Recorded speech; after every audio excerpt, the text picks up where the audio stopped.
Excusez-moi pour ce petit retard. J'étais au téléphone avec Paris. Je propose qu'on fasse un tour de table. Allez, on commence. Donc Jean-Luc Chaussivert de la Banque de France, bonjour. Bonjour tout le monde, Éric Boireau, directeur de la Directe du Morbihan. Bonjour, Nicolas Cadot, stagiaire ENA à la préfecture du Morbihan.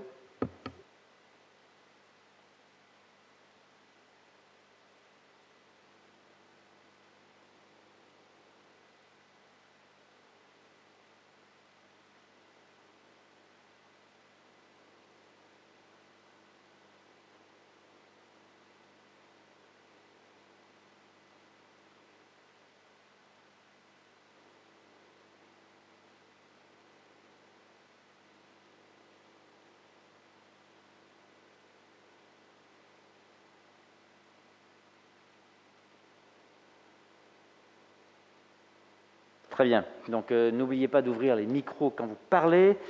Je remercie toutes et tous d'être là. Merci d'être présents à cette conférence de presse sur la situation économique du Morbihan. Il m'a paru important, nécessaire de tenir dans un souci de totale transparence sur l'action de l'État et du secteur bancaire durant cette crise inédite que nous traversons. Donc, un point qui doit nous permettre de brosser l'état de la situation aujourd'hui, de ce qu'est l'économie dans le Morbihan, du fait de cette crise de la Covid-19 qui malheureusement perturbe notre économie. Je remercie M. Poupon, qui est le président départemental de la Fédération des banques. Merci beaucoup d'être là. Je remercie Éric Boireau, notre direct. Merci Éric. Et je remercie Mme Bayon, sous-directrice de l'URSSAF, et ainsi que Jean-Luc Chaussivert, le directeur de la Banque de France, de m'accompagner dans cet exercice qu'on veut le plus précis possible en fonction des questions que vous pourriez nous poser, mais aussi de totale transparence avec vous. Alors je vais enlever mon masque, on est à 1 mètre on va dire, parce que sinon c'est embêtant pour vous et vous m'entendrez mal.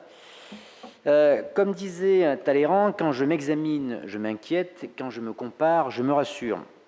On pourrait utiliser une maxime similaire pour évoquer la situation économique dans notre beau département qui apparaît globalement plus favorable que la situation économique que l'ensemble du pays, France, entre guillemets, connaît aujourd'hui, mais reste pour bien des secteurs extrêmement préoccupantes.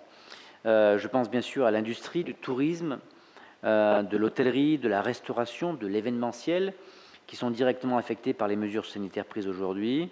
L'optimisme qui a pu être décelé auprès des chefs d'entreprise au début d'année, lié notamment à l'espoir de la vaccination massive, a été un peu douché par les atermoiements ou plutôt les reconfinements partiels que nous connaissons aujourd'hui et que nous suivons au jour le jour. Alors, c'était Nice, c'était Dunkerque, peut-être Paris bientôt. On le voit, mais cette situation évolutive dans la posture gouvernementale est due à l'évolution, comme vous le savez, du taux d'incidence dans différents départements, dans les différentes villes, puisque, comme vous le savez, nous, le département du Morbihan a un taux d'incidence un peu supérieur à 100. Pour autant, dans certaines zones de notre département, nous avons des pics à plus de 300, à plus de 200, à Plouermel par exemple, à plus de 200, à Belle-Île en ce moment. Et donc, inévitablement, nous devons adapter notre dispositif, effectivement, au risque sanitaire qui pourrait conduire à un nouveau risque économique. Et donc, nous veillons individuellement et collectivement à essayer de freiner cette épidémie et de veiller à ce que l'impact sur l'économie et donc sur l'emploi soit le plus minimaliste possible. L'État est bien conscient de ces difficultés et s'est engagé rapidement et massivement avec un plan de relance, comme vous le savez, de plus de 100 milliards d'euros. Et bien évidemment, la région Bretagne, mais aussi le département, n'échappe pas à cette manne financière extrêmement importante, extrêmement utile. Et donc, c'est déjà 13 millions d'euros qui ont été accordés au titre de la décile relance sur l'année 2021 pour le Morbihan. C'est aussi 10 millions d'euros engagés au titre de l'année 2020 pour la rénovation thermique des communes et des EPCI.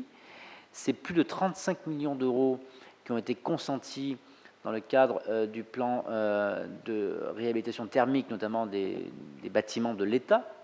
Donc tout ceci conduit et conduira dans les jours et dans les semaines qui viennent à la passation de marchés qui permettront aux entreprises, on espère le plus local possible, de se mettre sur le métier pour celles qui connaissaient éventuellement un trou d'air. Nous y reviendrons.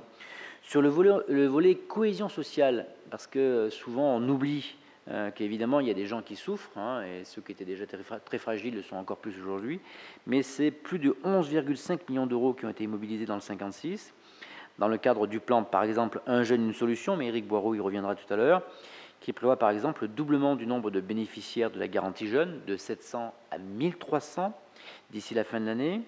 Les services de la Directe sont pleinement mobilisés sur le sujet, et je salue d'ailleurs le dévouement dont font preuve l'ensemble des personnels, et ils ont toute ma confiance pour parvenir à remplir ces objectifs qui devront être remplis avec l'effort de tous, les services de l'État bien sûr, mais aussi des collectivités et évidemment des entreprises. Nous voulons être ambitieux, et nous le serons parce que notre jeunesse a besoin d'ambition. Je tiens aussi à profiter de l'occasion pour remercier la mobilisation du secteur bancaire, la Banque de France, la Fédération bancaire française, l'URSSAF et la DDFIP, bien évidemment. Alors, la Fédération française bancaire avec ses représentants départementaux.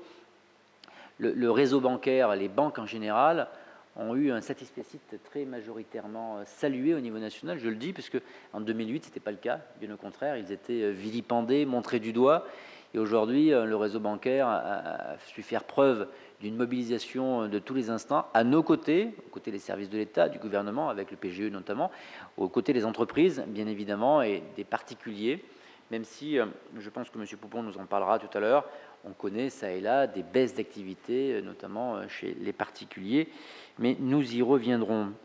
Donc, les aides qui ont été attribuées sont extrêmement importantes. Plus de 6500 dossiers ont été acceptés dans le Morbihan au titre du PGE, 6500 dossiers, vous imaginez, pour un montant de presque 1 milliard d'euros qui a sans doute permis de sauver de nombreuses entreprises de la faillite. Alors en même temps, le paradoxe, et on en reparlera tout à l'heure, c'est qu'au moment où nous connaissons une crise, c'est le moment où nous n'avons jamais connu aussi peu, évidemment, de chute d'entreprises, en tout cas de faillite. Alors ça s'explique évidemment par les aides massives de l'État et extrêmement rapides, bien évidemment. Et à un moment donné, on le sait, on s'y prépare avec M. Chaussivert, avec l'ensemble des partenaires sociaux, bancaires, évidemment, services de l'État. On s'y prépare puisqu'à un moment donné, nous aurons face à nous un certain nombre d'entreprises qui étaient déjà moribondes avant la crise et qui profitent aujourd'hui des aides de l'État. Il n'y a aucune raison qu'elles n'en profitent pas. Et puis celles et ceux qui ont reconnu et malheureusement auront pris de face les effets de la Covid-19 et qui rejoindront ce volume d'entreprises qui malheureusement connaîtront de graves difficultés. Il faut par conséquent poursuivre ces efforts, mais également commencer à songer au monde d'après. C'est la raison pour laquelle je souhaitais également tenir cette conférence, pour rappeler à l'ensemble des acteurs notre obligation commune de réfléchir à l'après-crise. Aujourd'hui, nous vivons la crise, nous essayons d'anticiper tout ce que nous pouvons, mais c'est notre devoir collectif, avec les banques, avec les services de l'État, avec les entreprises, avec les collectivités, de penser eh bien, l'après-crise, le monde de demain. Les montants prêtés doivent être en effet remboursés. Ce n'est pas parce que c'est la crise qu'on ne rembourse pas ses dettes. Je tiens à le rappeler parce que parfois, quand je visite certaines entreprises, quand je vois certains chefs d'entreprise qui me disent « Non, mais tout ça, monsieur le préfet, vous allez l'effacer ». Non, non. Parce que dire ça, c'est nous mettre en danger. Bien évidemment, quand on prête, et bien derrière, il faut rembourser. C'est un peu l'objet aussi de cette réunion aujourd'hui. Notre collègue de l'URSSAF en parlera, puisqu'il y a eu des reports de charges. Il y a des entreprises qui l'ont obtenu de façon mécanique, mais qui ne connaissent pas la crise, et c'est tant mieux. Mais il faut évidemment qu'elles puissent s'acquitter rapidement de leurs dettes, de façon à ce qu'elles ne poussent pas cette boule de neige qui, parfois, notamment chez des toutes petites entreprises, ont tendance à confondre le chiffre d'affaires et les bénéfices. Et donc ça, il faut absolument que nous l'évitions, de façon à ce que ces entreprises soient pérennes et ne soient pas fragilisées sur la durée. De poursuivre et d'écouter et d'essayer de répondre à l'ensemble de vos questions, je proposais à M. Chaussivert de nous faire un point sur l'ensemble de son périmètre et de sa connaissance, à la fois au niveau régional, parce que l'immense majorité des statistiques sont de niveau régional, avec quelques déclinaisons départementales. Jean-Luc, nous vous écoutons. Merci. Donc, refaire le point sur des informations qui ont été déjà diffusées, mais peut-être de manière plus synthétique. En début d'année, on a fait notre enquête annuelle que vous connaissez, bilan 2020, perspective 2021. Il en ressort que l'économie du Morbihan, comme celle de la Bretagne, a été plus dynamique que celle du niveau national. Elle a mieux résisté en 2020 et elle rebondirait plus fort en 2021. Bien sûr, ce sont des données générales que je vous donne. Ça ne recouvre pas l'ensemble des cas, puisque dans cette étude, on avait volontairement écarté depuis de nombreuses années des secteurs qui sont très directement touchés, le préfet en a parlé tout à l'heure, comme l'hôtellerie, la restauration et le spectacle. Pour autant, ce sont des moteurs économiques qu'on a interrogés et ils avaient une vision assez positive de l'année 2021. Je mets une nuance parce qu'on les a interrogés fin décembre, début janvier.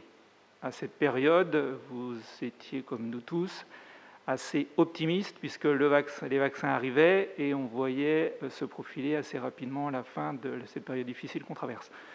Aujourd'hui, il en est un peu différemment puisqu'il y a l'arrivée des variants et puis il y a d'autres difficultés qu'on n'avait peut-être pas anticipées, notamment sur l'approvisionnement des matières premières.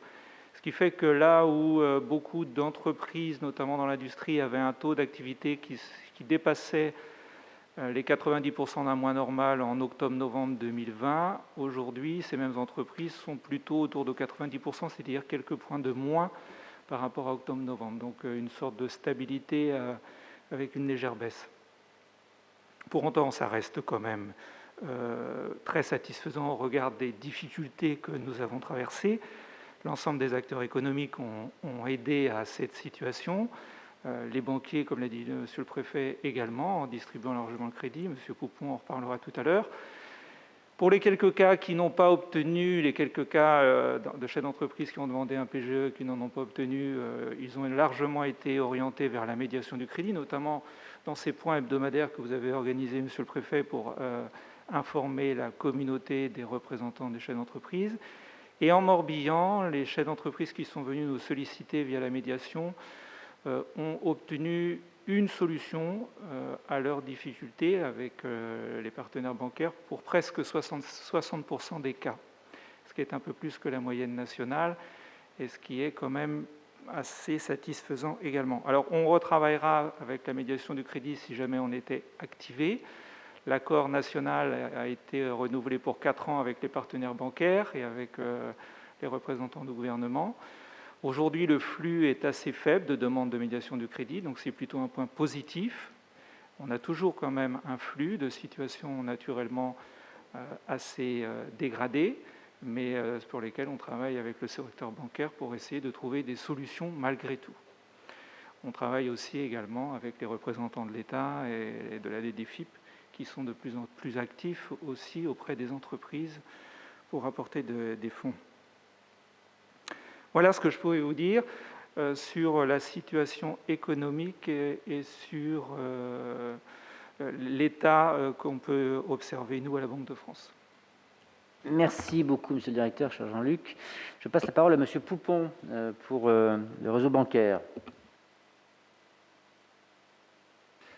Merci, Monsieur le Préfet. Je vais juste compléter ce qui a pu être dit sur le PGE, parce que c'est le sujet central, effectivement, de notre action depuis le début de cette crise. Dire que les chiffres ont été donnés par Monsieur le Préfet, donc je ne vais pas y revenir. Hein. Le Morbihan a plutôt prêté plus en PGE que les autres départements bretons. Hein. On a une pondération qui est plus importante pour le Morbihan, il faut que vous le sachiez. Ça concerne pour 20% tout le volet hébergement, restauration, pour un peu moins d'un quart le commerce, et le bâtiment pour 12,5%. Voilà les grandes masses, et ensuite il y a toute une dilution d'activités qui sont concernées.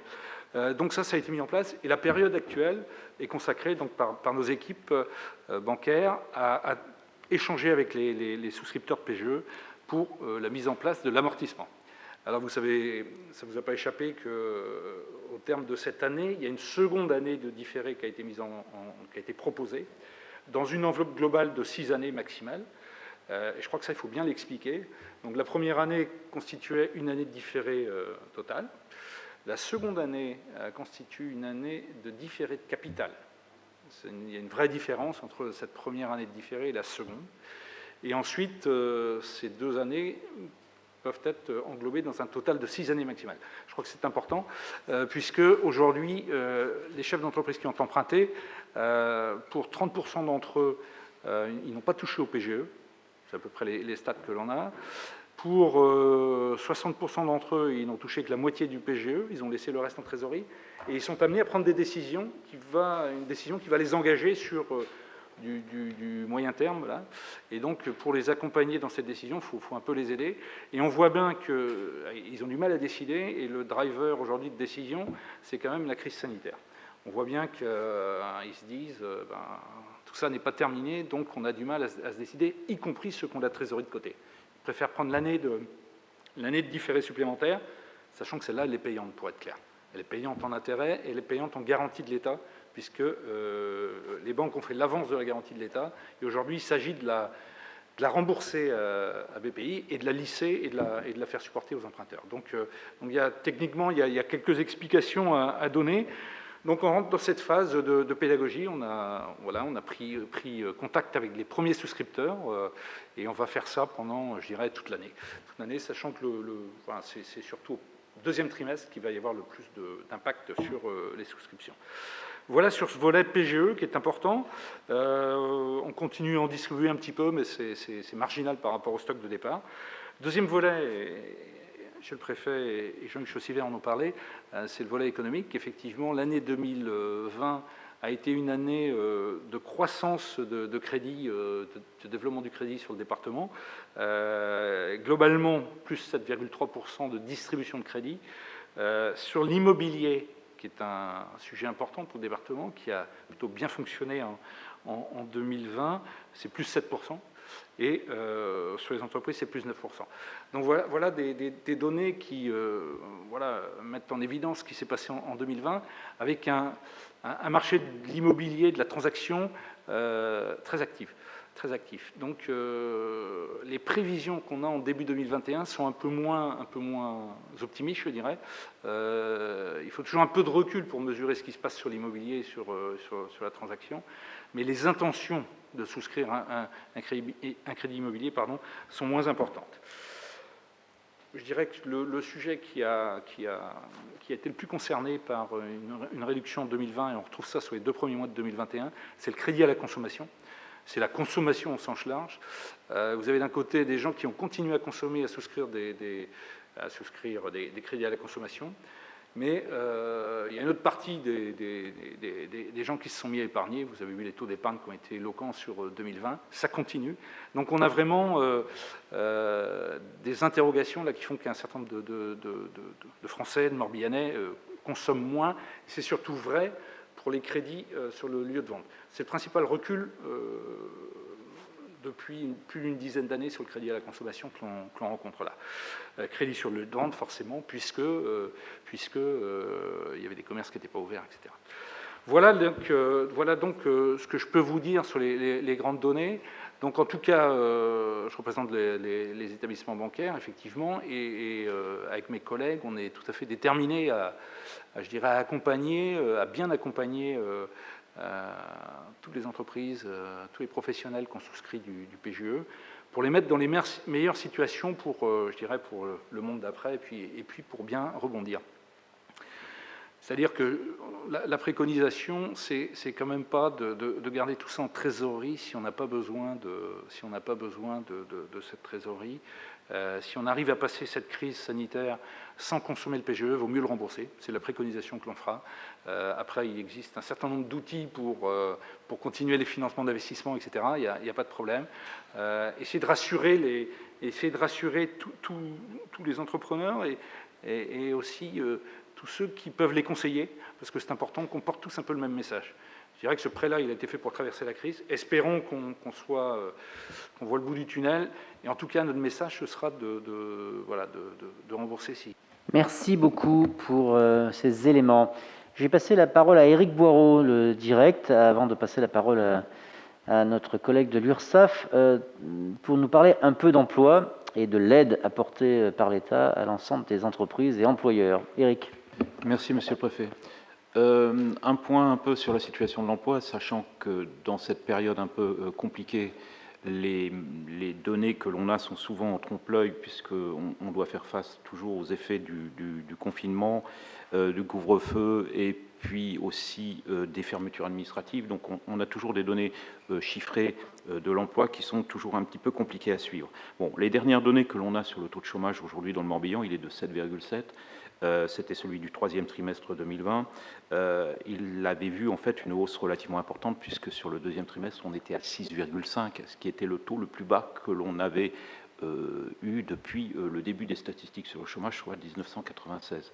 Donc 6,5%, c'était le taux le plus bas que l'on avait juste avant la crise sanitaire. Donc on est passé à 7,7, on voit bien une dégradation du marché de l'emploi, mais qui n'est pas non plus si catastrophique que ça, puisque depuis je dirais le vrai effet du premier confinement, c'est-à-dire fin mars, début avril l'année dernière, on avait connu une hausse du chômage de près de 29%.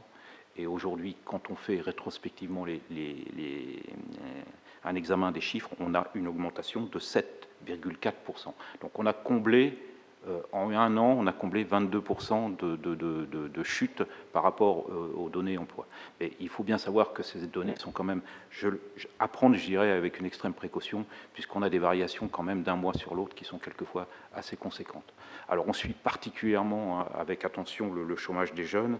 Et là aussi, on avait vu tout au long de la période post-premier confinement une amélioration du chômage des jeunes, mais malheureusement le constat que l'on dresse quand même après une année, c'est qu'on a une augmentation sur les moins de 25 ans de plus 8% quand même sur le chômage des jeunes, d'où la mobilisation massive des moyens, comme le citait Monsieur le Préfet tout à l'heure, sur les moyens d'accompagnement, sur la possibilité de conclure des contrats aidés spécifiquement pour les jeunes, tant dans le secteur public, collectivité locale, associatif, que dans le secteur privé par le biais du contrat initiative emploi pour les jeunes.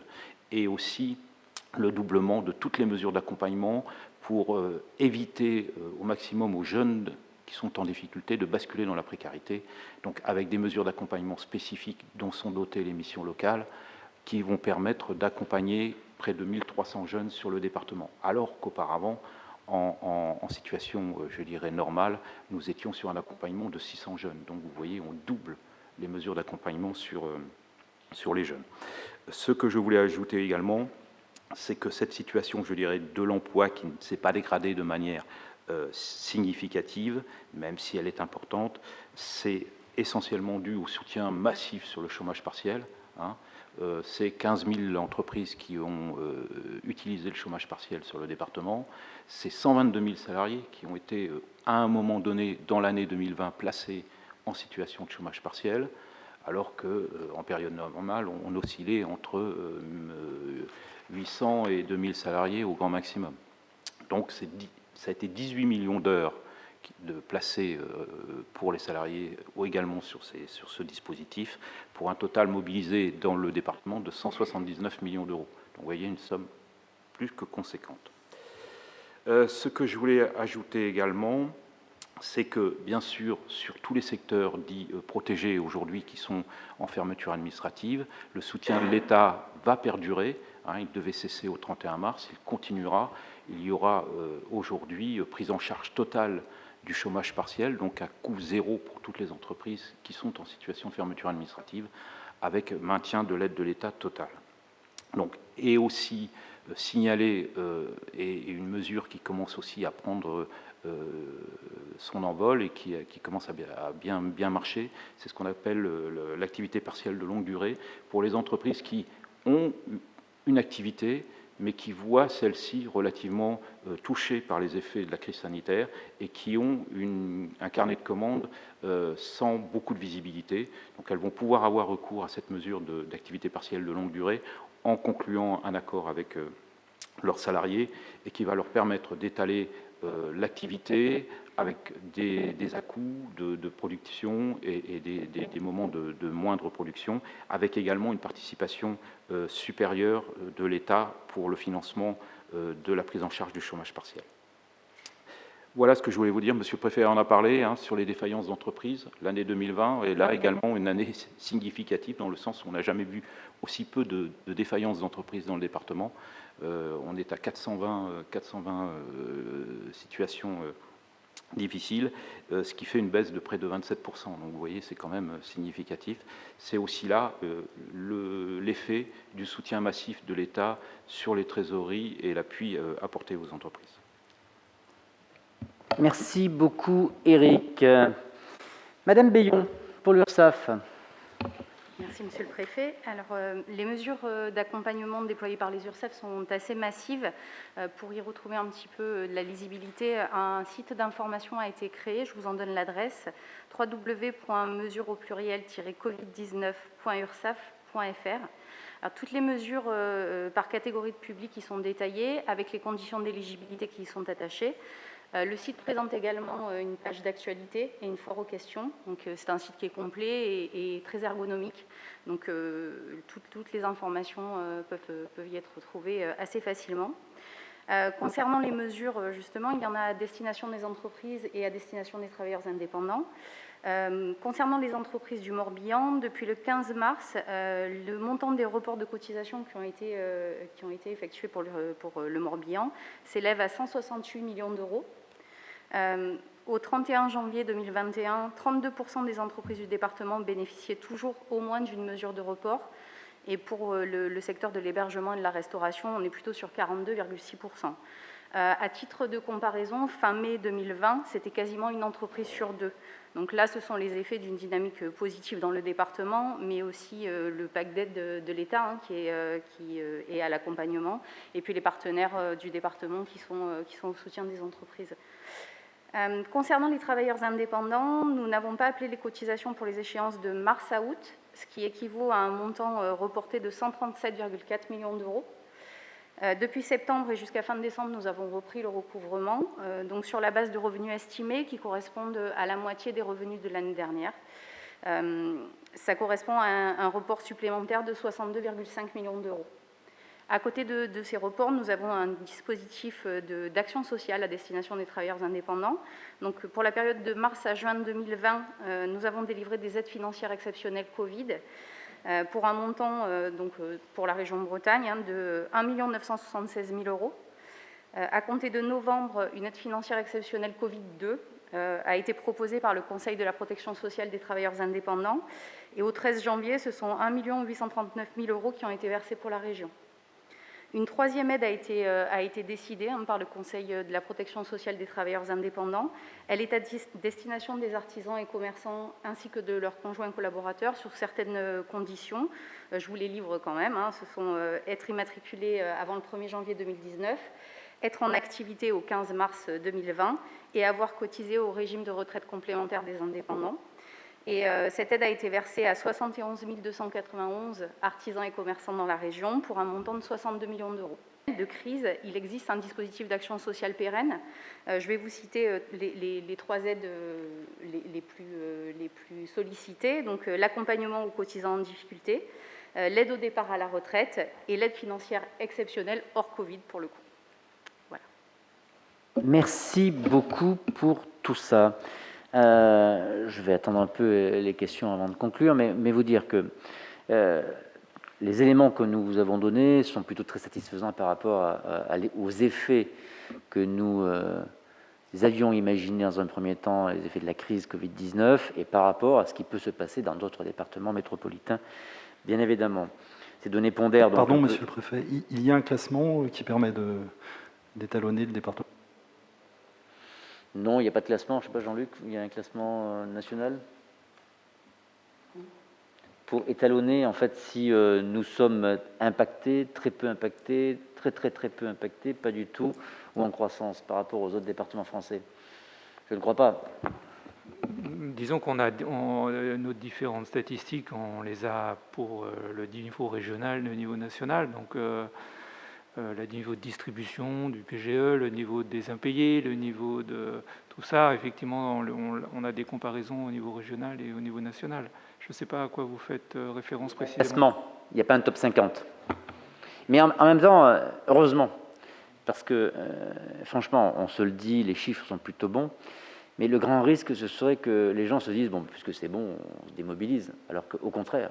Et puis la situation du Morbihan est très singulière par rapport à notre département qui est beaucoup moins touristique, par exemple, parce que des départements sont beaucoup moins impactés que d'autres, au niveau tourisme, au niveau de l'industrie hôtelière, etc., qui est un élément majeur de l'économie du territoire. Pour autant, l'industrie florissante, l'agroalimentaire, etc. Et donc, comparer un département à un autre, c'est de mon point de vue se mettre aussi en danger, parce que la réalité du moment est fonction à la fois de ce que nous savons faire, de ce que nous faisons. L'agroalimentaire n'a pas ou peu souffert de la crise du Covid-19 et c'est un élément structurant de notre département, alors même que dans le même département, l'industrie du tourisme, de la festivité a pris cher, il faut se le dire, et en même temps a eu une saison estivale exceptionnelle qui, à nouveau, pondère un peu ces chiffres dramatiques de périodes en dents de scie qui ont impacté notre économie.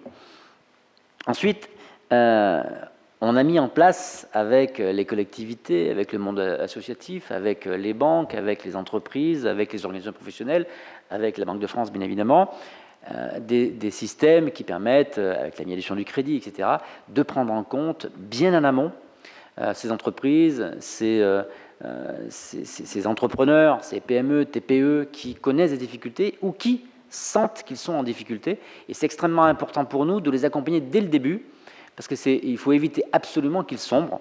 Il y a tout un panel d'aides déployées par les services de l'État, mais aussi du réseau bancaire, etc., mais aussi de l'aide, je dirais, en ingénierie de l'entreprise qui permet aussi, ou qui permettent plutôt, excusez-moi, de se relever plus rapidement. Enfin, ou d'autres points, le chômage.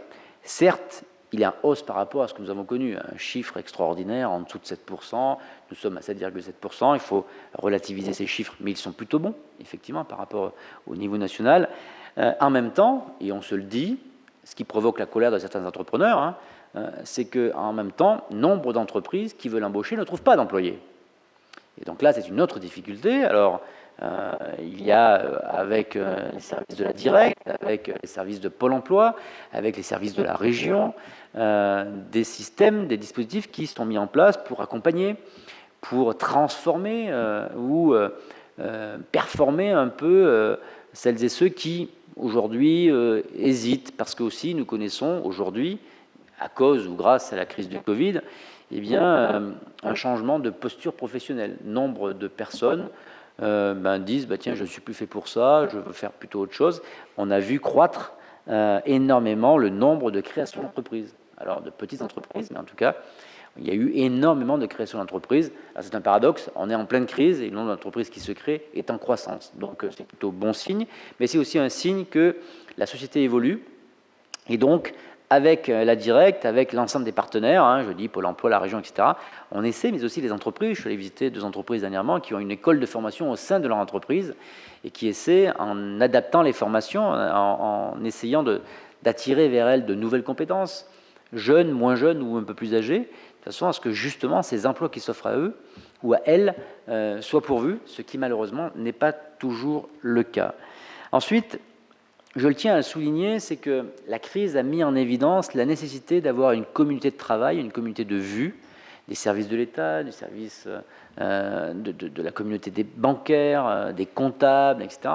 Et je veux souligner devant vous l'utilité de ce dialogue de totale transparence au quotidien, avec des réunions hebdomadaires, etc., qui font que, plus que jamais, nous sommes au fait de ce qui se passe dans la société, de ce qui se passe dans l'économie, et nous essayons, avec l'URSSAF, avec Pôle emploi, avec la Directe, avec la Banque de France, avec le réseau bancaire, avec les comptables, avec l'ensemble des associations et des organisations professionnelles, d'anticiper, d'accompagner, de faire remonter les informations également, parce que parfois, certaines situations d'entreprise ou d'entrepreneurs ne rentrent pas tout à fait dans le carcan, entre guillemets, administratif, que beaucoup ont vilipendé. Pour autant, il a fait la preuve de sa souplesse, de façon à ce que nous puissions insérer dans chacune des cases des entreprises qui connaissent des difficultés. Ensuite, il y a ces modifications de ces pratiques professionnelles. C'est extrêmement important parce que demain, la société ne sera pas la même qu'aujourd'hui. C'est vrai pour les services publics. On voit bien qu'aujourd'hui, on nous demande, et à juste titre, d'assurer un télétravail de façon un peu forcenée, je dirais, de façon à éviter la propagation de ce virus. Donc nous sommes organisés, l'ensemble des agents est maintenant doté d'un ordinateur portable avec la portabilité qui permet de travailler comme si on était au bureau, etc. C'est une nouvelle façon de voir le service public. Il faut aussi que nous ne laissions pas de côté celles et ceux qui sont éloignés de tous les services publics par construction. Et donc, nous devons aujourd'hui organiser un service public d'encore meilleure qualité, mais dans des conditions un peu différentes. Donc, cette crise a aussi du bon pour essayer de transformer ce qu'est la fonction publique en général. Enfin, M. Poupon l'a évoqué, le taux d'épargne des Français. C'est à la fois quelque chose d'extraordinairement bien, puisqu'en fait les gens épargnent, c'est qu'il y a de l'argent, tant mieux. Mais en même temps, si l'épargne reste dans les banques, en fait, eh bien, on continuera à faire appel à la générosité entre guillemets de l'État, mais en fait, on ne peut que prêter, comme les banques. Alors même que ces milliards d'euros, je crois que c'est 200 milliards d'euros qu'il y a aujourd'hui de thésaurisés chez nos compatriotes, ces milliards d'euros, ils peuvent servir, d'abord ils peuvent servir à la consommation, ça c'est pour un effet immédiat, mais on ne prépare pas forcément l'avenir. En tout cas, on évite inévitablement qu'il y ait de très grands creux dans l'activité économique. En même temps, il y a aussi la possibilité pour ces épargnants, petits, moyens ou grands épargnants, d'aller investir dans les entreprises qui connaissent parfois des difficultés aujourd'hui, mais qui ne seront pas en difficulté demain, parce que je suis intimement persuadé que demain, quand les restaurants vont réouvrir, la difficulté sera bien plus grande que pour avoir un rendez-vous pour la vaccination. Et je pense que ça durera beaucoup plus longtemps, et c'est tant mieux. Et donc là, il y a un risque. Il y a un risque que, en fait, aujourd'hui, l'État, les banques, les collectivités, parfois aussi, prennent des risques pour aider, accompagner l'activité économique, accompagner les entrepreneurs, accompagner les TPE, les PME, les entreprises industrielles, de l'aéronautique, de l'automobile. En même temps, il faut aussi, de mon point de vue, et c'est mon point de vue personnel, en tant que contribuable, mais aussi en tant que représentant de l'État, et avec une vision un peu transparente avec l'ensemble des collègues du parterre que nous réunissons chaque semaine, il faut aussi que, eh bien, il y ait cette, non pas part de risque, mais cette part de volonté individuelle et collective de décaisser cette épargne, qui demain, si elle reste dans les banques, nous manquera pour la reprise de notre économie. Nous avons peut-être en France le taux d'épargne le plus important d'Europe, avec probablement aussi aujourd'hui un taux d'intervention de l'État extrêmement important. À un moment donné, il faudra que l'un prenne le relais de l'autre, ce qui serait, de mon point de vue, assez normal, puisque certains auront fait des efforts. À un moment donné, il faut que ces efforts puissent être collectivement, dans des proportions qui peuvent être progressives ou minimes, mais il n'empêche qu'ils sont, de mon point de vue, extrêmement importants. Voilà, avant de conclure dans quelques minutes, je propose de vous céder la parole pour des questions éventuelles. La parole est libre. Nous vous écoutons. Vous avez parlé du monde d'après. Quelles pistes vous pourriez avoir pour l'économie de demain dans le Morbihan? Je ne sais pas quelles seront les pistes de l'économie de demain dans le Morbihan. Une chose est sûre, c'est que on a vu, en tout cas on le voit aujourd'hui, c'est que les Morbihanaises et les Morbihanais, quelle que soit leur situation, qu'ils soient fonctionnaires de l'entreprise privée, à leur compte, etc., aspirent à un style de vie peut-être un peu différent. Ils n'ont pas forcément pris goût à rester chez eux, on l'a vu, première période de confinement, tout le monde était très favorable au télétravail. La deuxième période de confinement, c'était plutôt l'inverse, c'était nous qui freinions le retour au bureau pour éviter le retour à la diffusion du virus. Pour autant, on voit bien que se dessine dans la population une volonté accrue de travailler au plus près de son habitation, de venir à pied, de venir en vélo, de délaisser un peu les moyens de locomotion tels que la voiture, etc., etc. Et donc potentiellement, je crois qu'avec les élus, nous devrons nous mettre autour de la table pour revoir ce que doit être l'urbanisation de demain, la structuration de l'économie et de la vie de la cité de demain. Parce que je pense que celles et ceux qui, jusqu'à présent, acceptaient de faire 3/4 d'heure de voiture pour aller dans l'entreprise, le feront de moins en moins, et que nous devons, dans ce beau département, aussi veiller à ce que chacun puisse se loger à proximité de son lieu de travail et avec les moyens dont il dispose. On voit bien que l'afflux d'extérieur au département conduit à ce que le prix au mètre carré ne cesse d'augmenter. Il va falloir peut-être que nous nous occupions de cette problématique, de façon à ce que les belles entreprises de ce département, qui souhaitent se développer, puissent attirer vers elles des employés qui peuvent aspirer, et de façon très logique, à avoir un déroulé de carrière qui aura un déroulé de leur salaire également, hein, vers le haut, bien évidemment, mais puissent d'emblée se loger, ce qui parfois est rendu un peu difficile compte tenu du prix du mètre carré à la construction, à l'achat ou à la location. C'est de mon point de vue une équation qu'il faut prendre en compte, parce que c'est bien, c'est très bien de laisser entrer dans ce beau département nombre de retraités, hein, il faut se le dire, hein, parce que c'est souvent des retraités qui viennent d'autres départements. Mais à un moment donné, ces retraités vont vieillir un peu plus et ils ont besoin d'accompagnants. Et ces accompagnants, ils ont besoin de se loger. Et si en fait demain on ne crée pas les conditions d'un logement à coût raisonné de ces personnes-là, il n'y aura personne pour accompagner celles et ceux qui ont souhaité venir, logiquement, et on est heureux de les accueillir, s'installer parce qu'ils ont vendu un appartement parisien qui, effectivement, un appartement de 50 mètres carrés, parfois peut permettre d'acheter une très très belle villa ici. Mais ce n'est pas forcément le vrai pour la jeunesse de demain. D'autres questions ? Vous voyez aussi des secteurs économiques qui émergent, des nouveaux business? Alors, qui émerge, je ne sais pas, hein, parce qu'en fait, on est dans la crise, et donc c'est difficile de vous dire aujourd'hui ce qui va se passer demain, alors même que nous ne sommes pas sortis de la crise. Pour autant, il y a un trait de caractère de l'économie et de l'entrepreneuriat breton et morbihanais, c'est cette souplesse de bascule d'activité. Alors, je ne vais pas citer de nom, hein, mais les entreprises qui fabriquaient un produit en quelques jours, pour ne pas dire quelques heures, ont changé de production, sont adaptés en fonction du besoin de l'État, c'était du gel hydroalcoolique, c'était des masques, etc. Mais c'est plein d'autres choses. On a vu qu'ils ont eu cette souplesse-là, et on voit bien qu'aujourd'hui, quand on les visite, après coup, puisque parfois la production de ce gel hydroalcoolique a cessé, et bien en fait, cette période-là, où ils sont adaptés, les a conduits à s'adapter à nouveau pour justement chercher de nouveaux marchés, chercher de nouvelles productions pour qu'ils soient beaucoup moins fragiles.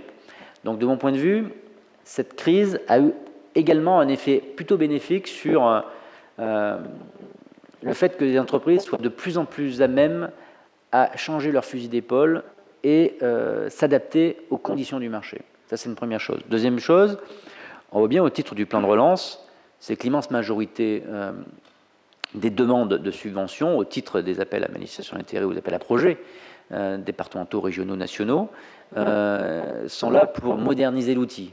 Donc une volonté de produire moins cher pour chercher de nouvelles clientèles et pour pérenniser l'activité. Donc là aussi, nombre des acteurs de l'économie morbihanaise ou bretonne souhaitent plutôt pérenniser l'activité en réduisant leurs coûts de production de façon à ce que, justement, demain, ils produisent plus vite, mieux adaptés à des clientèles qui ont parfois changé entre-temps, parce que c'était parfois à l'exportation, et maintenant, ils l'ont fait au niveau local, au niveau breton, au niveau national ou au niveau européen. L'activité économique bretonne, bretonnante, a été là-dessus exceptionnelle de cohésion. Les gens ont essayé de se débrouiller entre eux, au sein du département, au sein de la Bretagne, sans aller chercher très loin dont ils pouvaient trouver à proximité. Donc c'était plutôt sympathique à voir. D'autres questions ?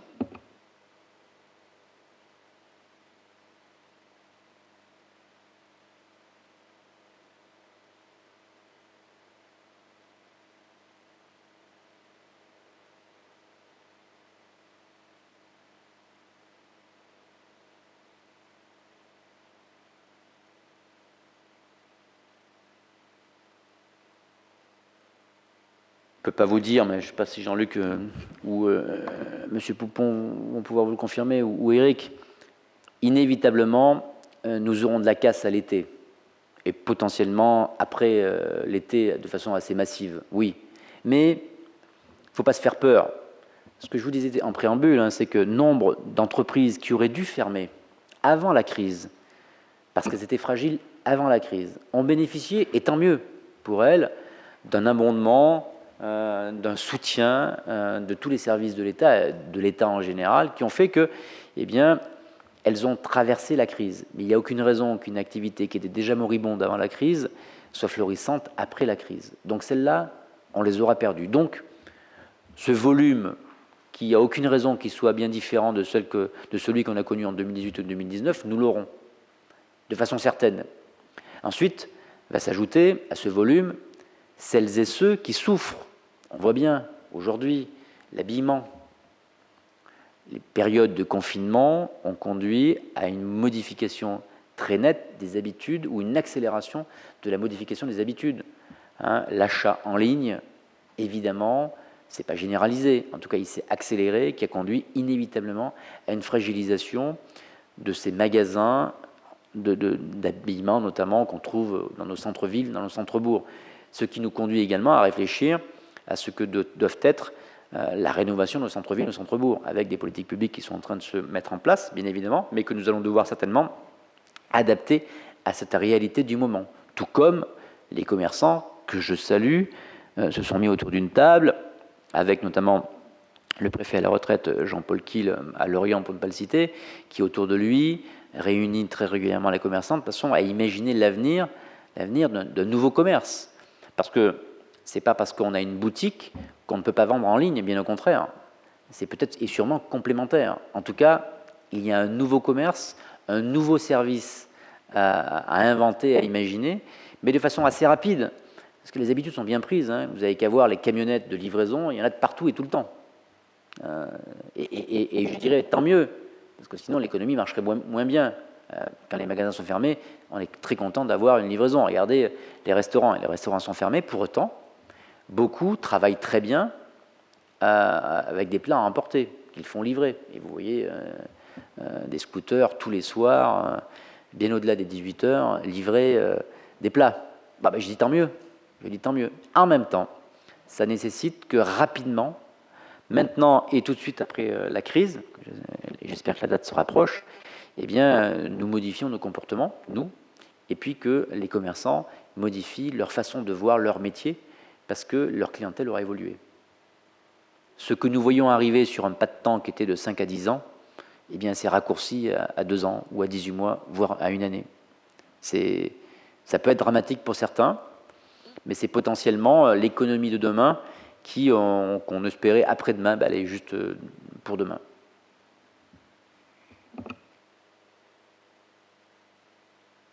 Oui, ce que je pourrais simplement ajouter, on ne fait pas de prévision sur les défaillances d'entreprise, mais si on retrouvait simplement le niveau de l'année 2019, qui était une année économiquement plutôt porteuse, le nombre de défaillances d'entreprises enregistrerait une très forte augmentation. Donc, comme l'a dit Monsieur le Préfet, il ne s'agit pas de se faire peur avec des taux de progression entre 2021 et 2020.